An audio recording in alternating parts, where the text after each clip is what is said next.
In the sweltering darkness of the South Pacific, August 1942, war had come to a forgotten constellation of jungle islands that most Americans had never heard of and could not find on a map.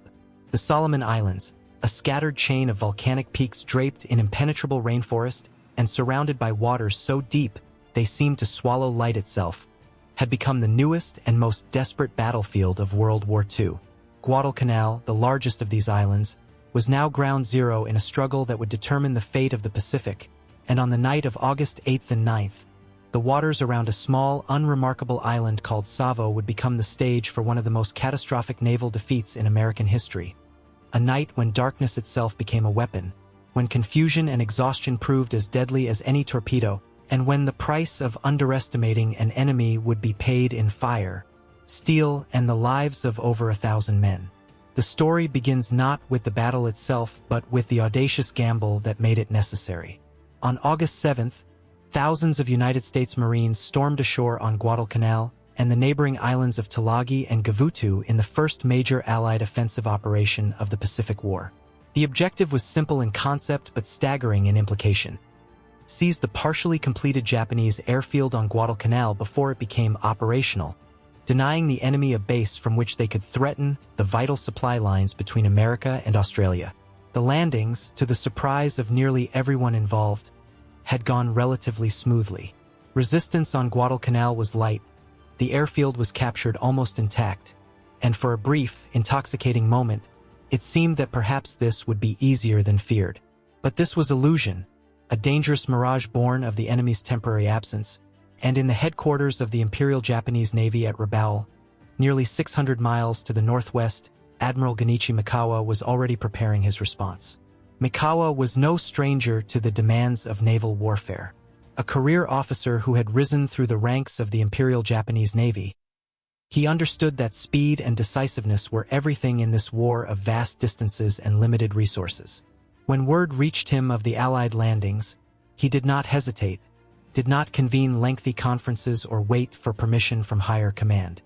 He assembled what forces he had immediately available: 5 heavy cruisers, 2 light cruisers, and a single destroyer, a scratch force drawn from whatever ships happened to be in port or within striking range. It was not a massive armada, not the kind of overwhelming force that admirals dream of commanding, but Mikawa knew it would be enough if he used it correctly. His plan was audacious in its simplicity and terrifying in its potential. He would sail directly into the Allied anchorage under cover of darkness, destroy the invasion fleet's protective screen of warships, and then systematically annihilate the vulnerable transport ships that were still unloading men and supplies onto the beaches. It was a gambler's throw, a single decisive stroke that could strangle the Allied offensive in its cradle. The Japanese Navy had spent years preparing for exactly this kind of operation. While Western navies had largely abandoned night combat as too dangerous and too unpredictable, the Japanese had embraced it, turning darkness into an ally through relentless training and tactical innovation. Japanese lookouts drilled endlessly in night vision techniques, learning to trust their adapted eyes more than any technology. Gunnery crews practiced firing at darkened targets until they could hit with devastating accuracy using only brief illumination from flares and searchlights. Most fearsome of all was the Type 93 torpedo, known to the Allies by the name that would become legend and nightmare: the Long Lance. This weapon was a masterpiece of naval engineering, oxygen-fueled rather than air-driven, producing almost no visible wake as it raced through the water at nearly 50 miles per hour, with a warhead massive enough to break a cruiser in half. In night combat, when warning time was measured in seconds rather than minutes, the Long Lance was a killing stroke that often arrived without any warning at all. On the afternoon of August 8th, Mikawa's force departed Rabaul and began the long run south toward Guadalcanal. The ships moved in column formation, a disciplined line of gray steel cutting through the tropical waters, and aboard every vessel, crews made their preparations. Ammunition was brought up from magazines and stacked ready beside the guns. Torpedoes were checked and rechecked, their guidance systems tested, their warheads armed. Damage control parties reviewed their procedures, knowing that in the chaos of night combat, a single hit could cascade into catastrophe if not contained immediately. And through it all, Mikawa's staff pored over charts and intelligence reports, plotting their approach, calculating speeds and distances, trying to anticipate what resistance they might face. They knew the Allies would have radar, that mysterious technology that could supposedly see through darkness and locate ships miles away. But they also knew that radar was still primitive, still unreliable, and that operators who were tired or poorly trained might miss what their screens were trying to tell them. The Japanese were betting everything on surprise, on the confusion and paralysis that would grip their enemy in the first terrible minutes after the attack began, and they were betting that by the time the Allies recovered, if they recovered at all, it would be too late. Meanwhile, around Guadalcanal and Savo Island, the Allied naval forces were settling into what they thought would be a routine night of patrol and screening duty. The invasion fleet was dispersed across several anchorages, with transport ships continuing the laborious work of unloading supplies, while warships maintained defensive positions around them. The screening force consisted of 3 separate groups of cruisers and destroyers stationed at different approaches to the landing beaches, meant to provide early warning and intercept any Japanese counterattack. In overall command was Rear Admiral Richmond Kelly Turner, responsible for the amphibious operation, and Rear Admiral Victor Crutchley of the Royal Australian Navy, commanding the screening force. These were capable officers, experienced and determined, but they were also working under conditions that would have challenged even the most brilliant commanders. Communication between ships was poor, hampered by radio silence and the need to avoid giving away positions. Coordination between the different screening groups was minimal, with each force operating somewhat independently without a clear overall tactical plan. Most critically, the assumption underlying all their dispositions was that if the Japanese came, they would come in daylight, when Allied air power could engage them, not in darkness when the advantage would shift decisively to an enemy whose night fighting capabilities were still not fully appreciated. The exhaustion that gripped the Allied crews was palpable and debilitating. These men had been at general quarters, their battle stations, 4 days on end during the approach to Guadalcanal and throughout the landing operations. Sleep had been snatched in brief, interrupted intervals. Meals were eaten standing up or not at all.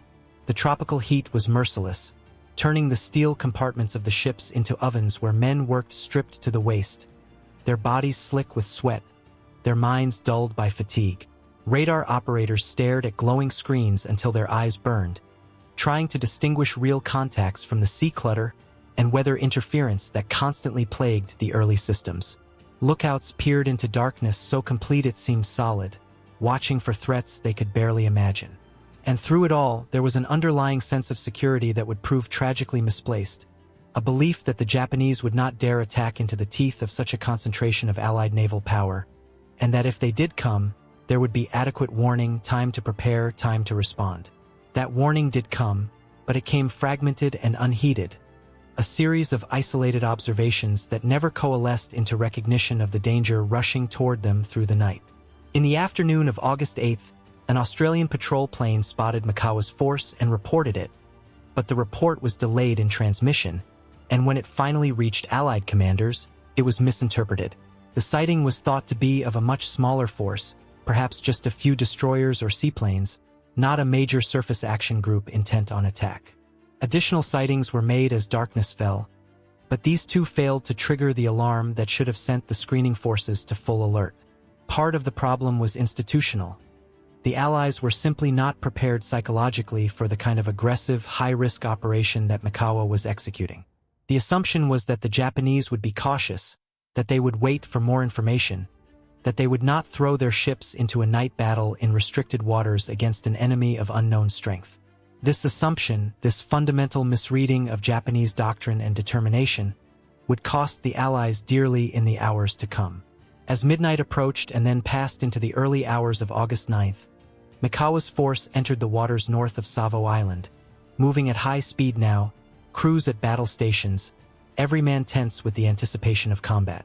The night was dark but clear, visibility adequate for experienced lookouts, and the sea was relatively calm, good conditions for torpedo attacks. The ships had split into 2 groups now, one to pass north of Savo Island and one to pass south, converging on the Allied anchorages from 2 directions simultaneously. Aboard the flagship Chokai, Mikawa stood on the bridge, watching the darkness, waiting for the moment when his lookouts would spot the enemy, knowing that the next few minutes would determine whether his gamble would succeed or whether he had led his ships into a trap from which there would be no escape. The tension was unbearable, every second stretching out, every sound suspect, until finally, There it was, the low-lying shadow of a ship, then another, then more, the Allied screening force exactly where intelligence had predicted they would be, unsuspecting, unprepared, perfect targets. The Battle of Savo Island began not with a thunderous broadside but with the cold, methodical work of trained killers choosing their victims. Japanese torpedo men adjusted their aim, calculating lead angles and ranges, and then the long lances were away, slipping into the water with barely a splash, their deadly tracks invisible in the darkness.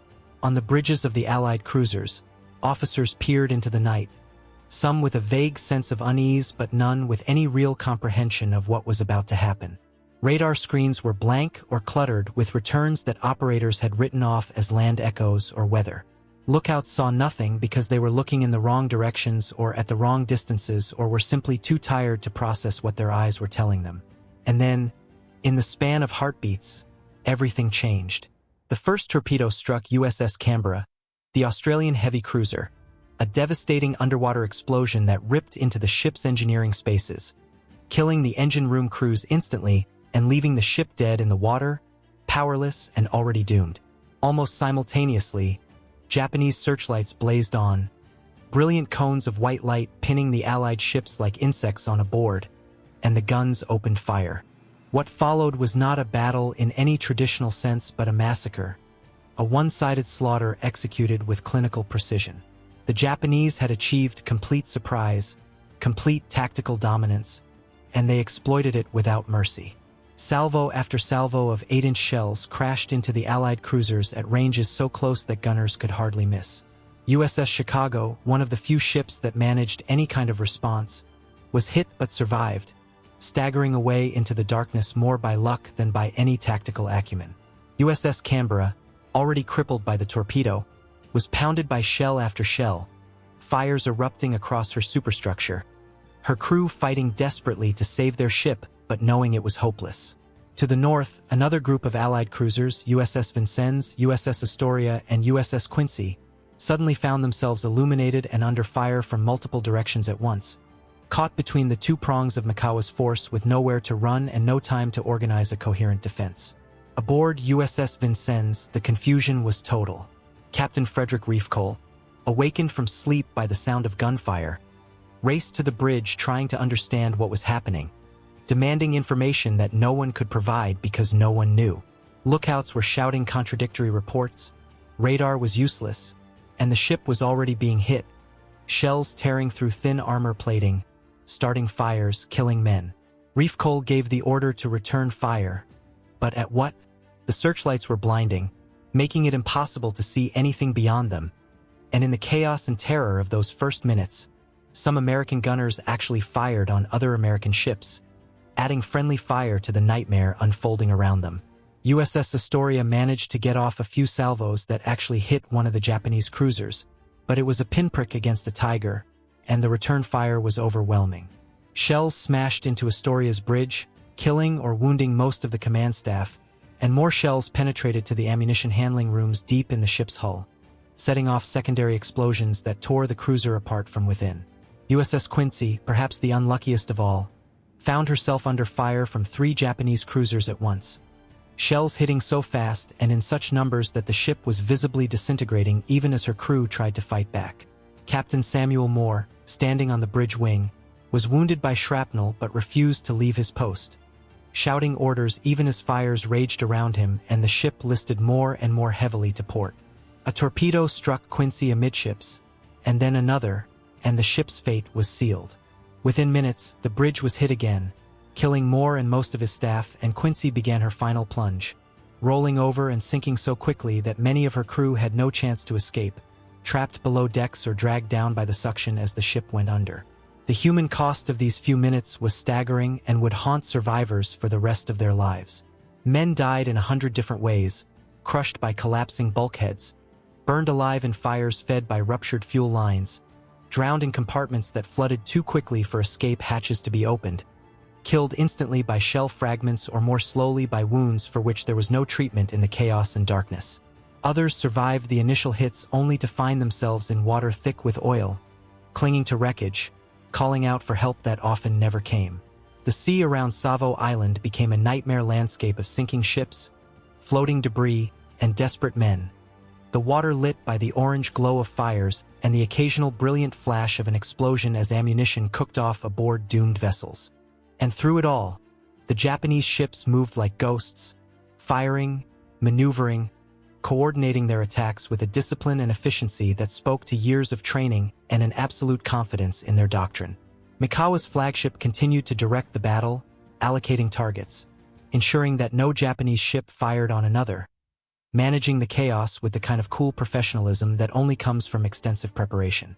Japanese lookouts and gunners were performing exactly as they had been trained to perform, exploiting every advantage, giving the enemy no respite, no chance to recover. The long-lance torpedoes kept coming, each one a death sentence, and the gunfire never slackened, shells of every caliber pouring into the Allied ships until they were burning wrecks or had already vanished beneath the waves. Within an hour, it was over. For Allied heavy cruisers were sunk or sinking.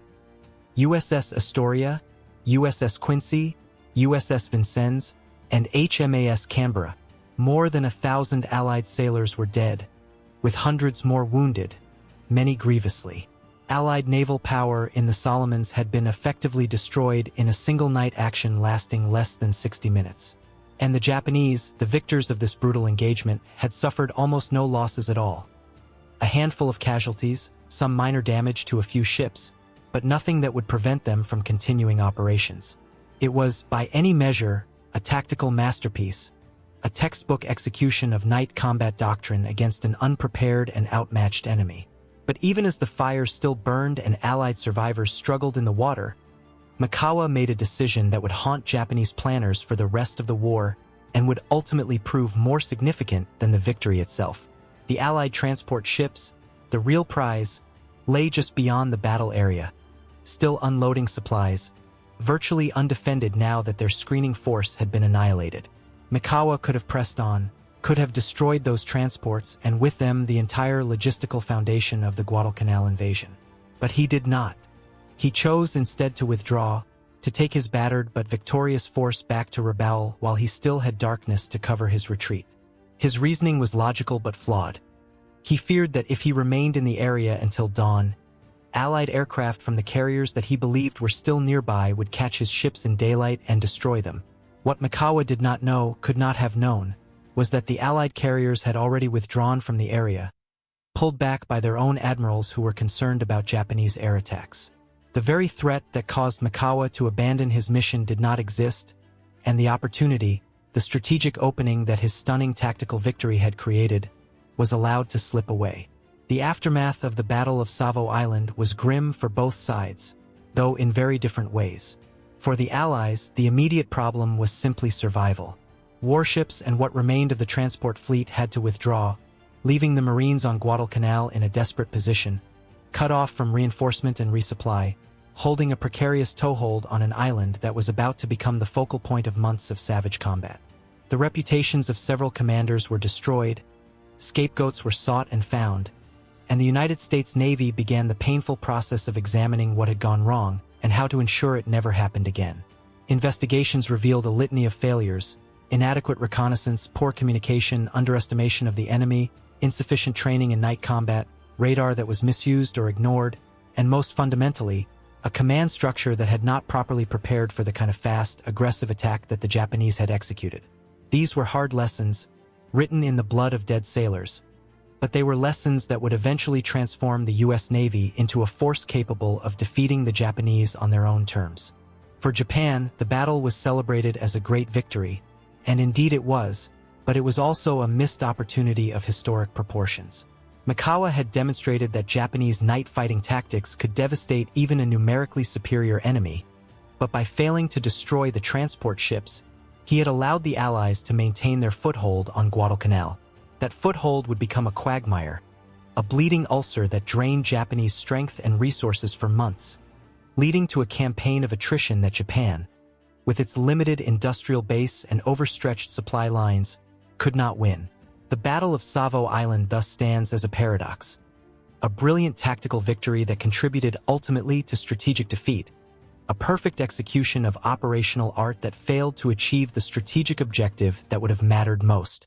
In the years since, historians and naval analysts have dissected the battle endlessly, arguing over command decisions, tactical dispositions, and the role of technology versus training. But for those who were there, who lived through that night of fire and terror in the waters around Savo Island, the memories were simpler and more immediate. The shock of sudden attack, the fear and confusion, the desperate attempts to fight back or simply to survive, the sight of ships dying and men drowning, and the bitter knowledge that they had been beaten, badly and decisively, by an enemy they had underestimated. For the families of the more than 1,000 men who died that night, there was only grief and the cold comfort of knowing that their loved ones had died in service to their country at a moment when the outcome of the war was still very much in doubt. The Battle of Savo Island deserves to be remembered not just as a military defeat but as a turning point, a moment when illusions were shattered and hard truths were learned. It demonstrated that technology alone was not enough to win wars, that training and doctrine mattered as much as radar and firepower, and that underestimating an enemy, no matter how comfortable that underestimation might be, was a fatal mistake.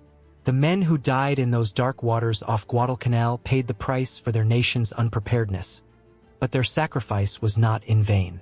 The lessons learned at Savo Island would help forge the Navy that would ultimately triumph in the Pacific, and their memory serves as a reminder that victory in war is never guaranteed, that every battle must be approached with humility, preparation, and respect for the enemy's capabilities.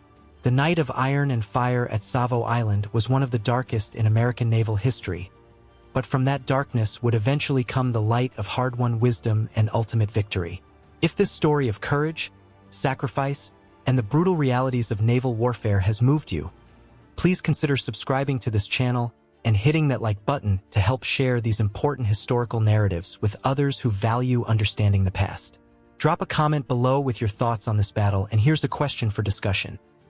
Do you think Admiral Mikawa made the right decision in withdrawing instead of pressing on to destroy the Allied transports? Or should he have taken the risk to complete his mission despite the potential threat from carrier aircraft? Share your perspective, and let's explore this fascinating tactical dilemma together.